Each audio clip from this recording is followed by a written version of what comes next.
тапсырмасы ретінде берілді. Әрбір спортшы туралы ақпарат жинап келген. Қазір әр топқа бір спортшыдан сіздерге сұрақ қоятын болады. Тұлғалардан тосыз сұрақ әдісі арқылы.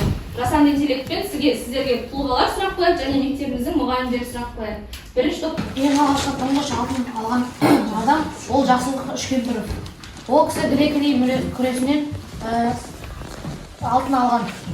Үш палуан аталары туралы не білесіңіз дейді абай.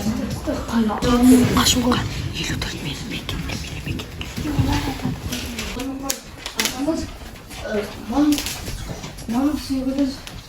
1874 жылы дүниеге келген.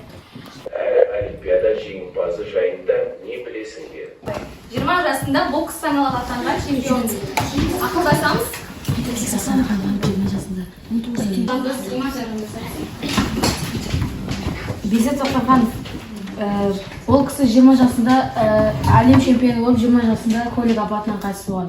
Қандай спорт түрінен? Бокс. Жақсылық Үшкемпіров пен Әлжан Жармұхамедовтың айырмашылығы қандай? Екеуі де алғашқы чемпион. Себебі Қазақстандық боксшы туралы айтып беріңіз. Тек ойланыңыз. Ақылдасамыз?